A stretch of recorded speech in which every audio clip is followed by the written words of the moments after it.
Eh bien bonjour à tous, aujourd'hui vidéo triple avis, on a vu Battleship, Pig et Coco, deux très belles éditions pour les deux derniers, un steelbook qui tient la route pour le premier. Alors c'est que du Blu-ray, pas de 4K cette fois, donc au niveau comparo, ben, il n'y a pas de comparo. Donc du coup, ben voilà, donc c'était découverte et pas redécouverte, mais revisionnage, parce que je l'avais déjà vu. Voilà, comme d'habitude, j'ai filmé ça à chaud juste après visionnage des films. Let's go! Alors je viens juste de terminer de me refaire Battleship. Ah ben oui parce que, alors je sais pas vous, mais moi des fois j'ai des envies comme ça, je pense à un film, je dis putain il faut que je le vois tout de suite. Et quand je peux pas parce que je bosse, parce que je suis pas dispo, parce que je... pas là, eh ben au bout d'un moment je zappe et je me dis j'y pense même plus en fait, pense bête. Je me suis mis une petite note avec marqué 3 films que je voulais absolument voir en rentrant du boulot. Donc j'ai fait tac tac tac, j'ai pris 3 films et celui-là en faisait partie. Et j'avais pas spécialement envie de le voir. Mais en fait, comme le fait d'avoir mis le film, ça m'a rappelé le moment où je voulais le voir. Enfin bref, je vous raconte ma life, mais parce que je me demande si je suis tout seul dans ce cas-là. Enfin bref. Donc je me suis refait Battleship. Alors Battleship, attention, c'est un film que j'avais noté 5 sur 10. C'est pas un film qui va gagner 8 Oscars, 3 Césars et des Palmes d'Or. Quoique... Bon bref, je ne ferai pas de blagues sur des films que je n'ai pas aimés qui en ont reçu. Oui, donc j'ai eu envie de voir ce film parce que j'ai vu une vidéo sur un mec qui dit un vrai commandant de bateau militaire machin qui donnait son opinion sur des scènes de bataille navale dans les films. Et entre autres, à un moment donné, il y a eu celui-là. Je dis ah ouais tiens White Dot et tout. Alors je me le suis refait. Bon alors le film, il va rester à 5 sur 10 parce que bon. Encore une fois, c'est pas le film qui se veut ultra sérieux, ultra réaliste, ultra ce que tu veux, mais c'est le film qui fait le job. Par contre, au niveau de l'histoire, c'est clair que avec le cliché de l'américain qu'il est amoureux de la fille et puis c'est le badass et puis il fait plein de bêtises et on va le révoquer puis finalement il sauve le monde, une connerie comme ça. Enfin bref, t'as compris le cliché dégueulasse. Ben en attendant là, c'est 100% ça. Mais au moins c'est assumé, tu vois. C'est clairement assumé. Le film, il est un peu trop long, certes, mais bon, bah, il fait 2 heures, il pourrait faire 1h45, 1h40, ça suffirait. Ça fait le job. Voilà. Pour ceux qui connaissent pas du tout, l'histoire dit, c'est un film de 2012, l'histoire dit qu'en 2005, il y aurait eu, je sais pas quoi, un contact, on a trouvé une planète, ah oui, c'est ça. On a trouvé une planète qui pourrait avoir de la vie humaine comme nous, qui est à bonne distance de son soleil, etc. Et donc nous, parce que pourquoi pas, on décide enfin nous les humains, hein, cette race d'abrutis, on décide d'envoyer un message là-bas, au cas où on aurait une réponse de je sais pas, de bonnes nouvelles et tout. Et donc évidemment la réponse c'est quoi? La réponse c'est on arrive et on va vous défoncer la gueule. Donc arrivent 5 vaisseaux aliens qui sont pas là pour enfiler les perles et ça part en cacahuète direct et donc Jean-Pierre le super-héros, enfin le héros du film, il va sauver la planète. Enfin t'as compris ça au début du film, hein, tu vois, c'est le genre de film donc c'est pas un spoil. C'est pas le genre de film, quand tu regardes ce film c'est pas le genre de film où tu te dis bon à la fin il y a un twist et finalement il y a une réflexion, non, t'oublies ça, terminé. Là c'est des gros canons. Poum poum poum, pim padaboum. Basta. Ne regarde pas ce film en voulant autre chose. Bon, parenthèse. En quelle année un film de merde reçoit un steelbook aussi bien fait? Petit cadre, embossage du titre, l'image, bon elle est pas terrible, mais bon elle est là. Avec du, comment ça s'appelle, du mat et tout. J'ai pas compris. Bref, ça c'était la parenthèse fermée. Alors après, on va parler qualité. Il n'est pas, je sais pas s'il existe en 4K, mais alors le Blu-ray, ça envoie du pâté vert. Au niveau de l'image, alors encore une fois, je note pas le son, hein, mais je vais quand même parler du son après. Au niveau de l'image, on est sur du bon 4 bien tassé, voire 4,5, tu vois. Parce que ça envoie du pâté. J'ai remarqué quand même un petit grenounet, d'où le fait qu'il n'aura pas 5. Mais j'hésite 4,5 parce que c'est du solide, hein. C'est du très solide, la colorimétrie est très bonne. Et 4, allez 4 parce que je suis un mec sévère. Donc pas mal, vraiment pour le coup très bon. Et alors aussi à l'audio, DTS Master HD, machin, mes couilles sur la commode, ça envoie du pâté vert, c'est laisse tomber. ça dans tous les sens. Pim, poum, padam. Moi, les 5 enceintes autour de moi hein, étaient vraiment mises à contribution. C'est vraiment la folie, quoi. Ça envoie du pâté. Donc, c'est une belle petite démo technique. Ce film-là, en Atmos, s'il existe, ça doit envoyer du sale. Et ben voilà, ça suffit. J'ai l'air super excité comme ça, alors qu'en fait, c'est un film de merde. C'est quand même... J'ai mis 5 sur 10, mais c'est un film de merde. Je me suis endormi au milieu à un moment donné, quand même. Oui, parce que j'étais un peu fatigué. Bon, bref.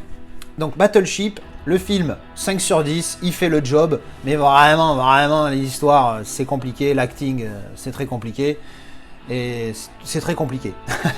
Mais au niveau technique, après image et son, on est pas mal. Voilà, ça c'était mon avis sur Battleship. Alors je viens juste de terminer Pig avec Nicolas Cage, puisqu'on prononce à l'american ici, parce qu'on est presque américain quand on regarde les films. Je sais pas pourquoi je prends cet accent britannique de merde. Bref, alors, je vous remontre le petit lenticulaire au passage qui était vraiment magnifique. Alors, Pig, pour ceux qui connaissent pas le film Pig, moi non plus je connaissais pas du tout, j'en avais juste entendu parler. Je m'attendais à tout sauf à ce genre d'histoire, pour être honnête. Je vous avoue que je m'attendais à l'histoire d'un mec qui était un gros porc dégueulasse ou alors un gros connard dans la vie, d'où le titre. Et alors qu'en fait, pas du tout. Alors pour ceux qui connaissent pas du tout le film, comme moi c'était le cas avant, alors c'est l'histoire d'un mec qui a l'air assez pouilleux comme ça, hein, quand on le voit ici. Voilà, hein, tu le vois là, il a l'air assez pouilleux. Et en fait, il vit dans une cabane reclue dans les bois, près de Portland, aux États-Unis de l'Amérique. Et il vit dans une cabane avec un cochon et il recherche des truffes, d'où l'image. Hein. Ça, jusque-là, rien de spoil. Et en fait, un jour, son cochon, tu comprends qu'en fait, son cochon, il lui sert pas juste à chercher des truffes, c'est aussi son animal de compagnie. Et à un moment donné, l'animal de compagnie, on lui choure parce qu'évidemment, il trouve des truffes de la folie. Et en fait, l'histoire du film, t'as l'impression... Enfin, quand tu regardes le film, au début, je suis passé par plein de sentiments. Je me suis dit, attends, mais c'est un film de vengeance. Il veut se venger des gens qui lui ont capturé Enfin, pas se venger, il veut retrouver son cochon et se venger, du coup, peut-être aussi d'une certaine manière, en mode, je récupère ma bête et je défonce les mecs qui ont voulu me la prendre. Et puis en fait, au fur et à mesure de l'histoire, tu te rends compte qu'en fait, il y a plein de choses qui apparaissent dans l'histoire. Et franchement, c'est pas mal. Et donc ça, c'est l'histoire du film. Et est-ce que j'ai aimé? Putain, oui, j'ai aimé. C'est une bombe, ce film. Enfin, je ultra fan. Là, je suis hyper hypé. J'hésite à mettre 9. Donc ça sera 8 ou 9, je sais pas encore. Je vais me donner un petit peu le temps de la réflexion si la fin de ce filmage de la vidéo d'avis ne suffit pas. Donc j'ai effectivement beaucoup aimé, hein, parce que c'est vraiment un pur film. Putain, le steelbook, je l'ai eu à peine il y a pas longtemps, je l'ai sorti 2 fois de la boîte. Non mais faut arrêter avec les glossy. Faites quelque chose. Faites comme UHD Club, mettez je sais pas moi, comment ça s'appelle, de la feutrine là dans les fourreaux pour pas abîmer les disques, bordel, quand vous faites des glossy, nom de Dieu. Putain, je l'ai sorti 2 fois de la boîte, 2 fois, le jour où j'ai fait la vidéo et ce soir. Merde, 3 fois, pardon. Oh, c'est pas possible. Bon, bref. Non, vraiment, le film, excellent. Performance de Nicolas Cage, bonne. Elle n'est pas exceptionnelle, parce que elle est très bonne même, mais elle n'est pas exceptionnelle. C'est pas du Joaquin Phoenix dans le Joker, c'est pas du je sais plus quoi d'autre auquel je pense, c'est pas du Harvey Keitel dans Bad Lieutenant, tu vois, c'est pas de la masterclass, mais c'est du très solide de la part de Nicolas Cage pour ce film. Et je vous dis l'histoire, hein, enfin voilà quoi, moi j'ai un animal de compagnie. Hein, vous la voyez en fin de vidéo la plupart du temps. Bon, ben voilà, j'imagine pas, moi, si on kidnappait Malilou, comment je me ressentirais. Donc évidemment, je suis passé par plein d'émotions. Et ce film te fait passer par plein d'émotions. Hein, en fait, le sentiment humain, tu te dis, le sentiment des humains, tu te dis, c'est un truc de fou, parce que quelle que soit la personne, même le pire fils de Satan, mais il a quand même des sentiments, il a quand même quelque chose où on peut le toucher, tu vois. Alors, j'avoue que ça m'est passé par l'esprit, j'ai pensé à Ratatouille quand j'ai vu ce film. Ça m'a un petit peu traversé par l'esprit sur une scène ou deux. Si vous avez vu le film, vous comprenez de ce que je veux dire, et si vous ne l'avez pas vu, vous comprendrez quand vous le verrez. Voilà, donc je ne vais pas en dire plus pour pas spoiler, mais superbe film. ça part vers le 9, hein, je pense. Hein. Je vais me laisser le temps de la réflexion jusqu'au montage. Je mettrai la note comme d'habitude sur l'écran. Je suis chaud du 9, mais un 9, ça se mérite. Donc je vais attendre un petit peu, voir si ça mérite un 9, mais franchement, c'est du très solide. Donc voilà, je vous le recommande fortement si vous ne l'avez pas vu. Et du coup, je suis très content d'avoir un premium pour ce film-là. Encore un que j'avais pas vu, que j'ai acheté en premium, mais je suis satisfait. Au final, il n'y a que ce putain de pianiste de merde que j'ai pas gardé, que j'avais pas aimé. Et Child 44 aussi, que j'ai gardé le film parce qu'il était bien, mais pas au bon point. Enfin bref, on s'en fout. On va parler qualité. Le Blu-ray, donc, alors attention, si vous achetez comme moi le Nova Media Blu-ray Région A, donc j'ai mon lecteur, hein, vous le savez que j'ai mon petit Sony américain, donc du coup j'ai pu le lire là-dessus. Au niveau qualité, c'est pas mal. Franchement, c'est pas mal, c'est pas dingue. Je vais mettre 3 sur 5. C'est correct, voilà, c'est correct plus, c'est 3. 3,5 c'est trop, 3 c'est peut-être pas assez, 3,2 tu vois. Mais on va pas partir dans des délires de virgule 2 parce que sinon on s'en sort plus dans les notes. Donc je vais mettre 3 sur 5 pour le Blu-ray, c'était pas mal. La piste son pour ce film, on s'en tape un peu la rondelle, hein, c'est pas vraiment nécessaire, t'as pas des actions de ci, de là. Le son est bon, on entend ce qu'ils disent, c'est le plus important. En tout cas, super film, je vous le recommande. Et voilà. Alors je viens juste de terminer de visionner pour la première fois Coco des studios Pixar. Bah oui, parce que je me refuse de dire le Disney là, hein, parce que Disney il m'emmerde. Alors oui, Coco que je sais même plus parler, que je n'avais jamais vu jusqu'à présent, hein, quand bien même j'avais acheté ce premium parce que bah il déboîte sa mère. Et du coup je me t'ai dit bon. Est-ce que je vais aimer le film suffisamment pour garder un premium? Ce qui n'avait pas été le cas par exemple de Child 44 que j'avais acheté en premium, et quand je l'ai vu j'ai dit oui c'est bien mais je vais pas garder le premium parce qu'il vaut pas un premium. Alors Coco, pour ceux qui connaissent pas, c'est l'histoire d'une famille mexicaine dont le petit garçon est fan de musique, seulement sa famille est très religieuse / superstitieuse, et il pense qu'il y a un curse.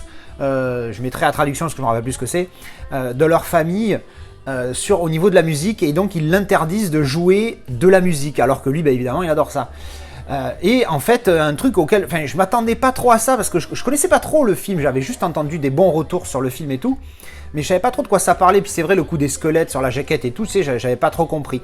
Et en fait, il se passe un truc, c'est que le gamin va à la recherche de son ancêtre dans le monde des morts, tu vois, en gros. Mais sans savoir qu'il va aller le chercher là-bas. Enfin bref, je vais pas en dire plus parce qu'après ça va spoiler, mais l'histoire elle est franchement sympathique. C'est un film qui m'a donc bien plu, je vais garder le premium. Par contre, je vais rejoindre un petit genou du Discord qui avait dit c'est bien mais c'est surcoté. C'est clair que c'est surcoté. Pour moi, c'est 7 sur 10, tu vois. Les mecs, quand tu les entends parler, oh putain, c'est génial, c'est un machin, c'est limite, ce serait du 8, du 9, voire même du 10 sur 10 pour certains. Je dis, les gars, calmez-vous, c'est bien, mais faut pas déconner. Alors que la pièce, la pièce, elle est tellement magnifique qu'elle est mieux que le film, même si le film est très bien. Mais bon, après, c'est vrai qu'on peut pas comparer un film et une pièce, mais bon, vous avez compris ce que je veux dire. Non, c'est un très bon Pixar. On m'avait dit attention, ça chante beaucoup, machin, donc tu risques de pas aimer. J'ai dit effectivement, quand on m'a dit que ça allait chanter, j'ai dit ben non, moi je déteste ça. Seulement, il y a chanter et chanter. Tu vois, par exemple, le Roi Lion, j'adore le Roi Lion, mais à un moment donné, ils se mettent à chanter comme ça quand c'est pas nécessaire, et ça me gonfle. Alors que dans Coco, c'est pas pareil. Quand ça chante parce qu'il y a une raison. C'est comme le film Star is Born, ça chante dedans, mais il y a une raison, parce que c'est des chanteurs, donc ils chantent, c'est tout à fait logique. Ou Bohemian Rhapsody, tu vas me dire, ouais, mais t'aimes pas Bohemian Rhapsody. Ben non, c'est parce que ça fait partie de l'histoire.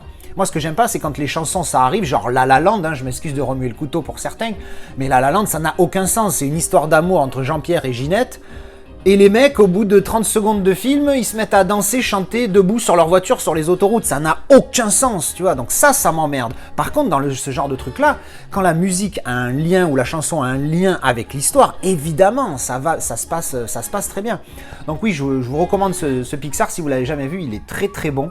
Donc vraiment, voilà, je vous le recommande, c'est un très bon 7 sur 10. Et puis alors la pièce, du coup, je suis très content d'avoir aimé le film, parce que moi je vais garder la pièce, parce qu'elle déchire entre le lenticulaire de la mort et le steelbook. Ah, je vous donne rendez-vous fin décembre pour les tops de mes pièces et steelbook. On va parler qualité rapido, c'est du Blu-ray, c'est pas du 4K, mais alors pour le coup, nickel, hein.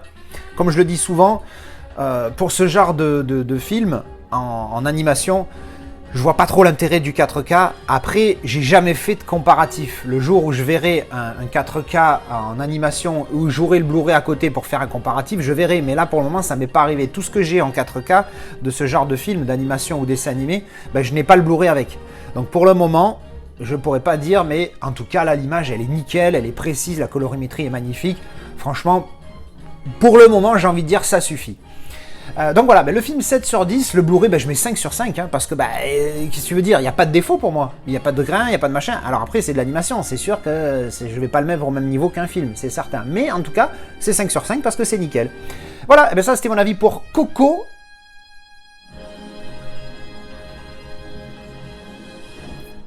Et voilà, ça c'était mes avis pour ces 3 films. Alors on a, vous avez vu, hein, je lui ai mis 9 au final à Pig parce que... il déboîte tout quoi. Pig, il arrache tout. Il est superbe ce film. Enfin, je me suis régalé. En tout cas, voilà, je vous remonte là les petits lenticulaires. Je vous dis là, je vous les vois dans cet angle là, comme ça. Je vous dis, il y a un effet de profondeur qui est dingue sur les deux. C'est vraiment très agréable à voir quoi. Pour le coup, j'adore les Prébium. Voilà. Mais en tout cas, dites-moi ce que vous avez pensé des films et de leur qualité visuelle. On se retrouve en commentaire comme d'habitude pour en causer. Allez, tchou, bisous.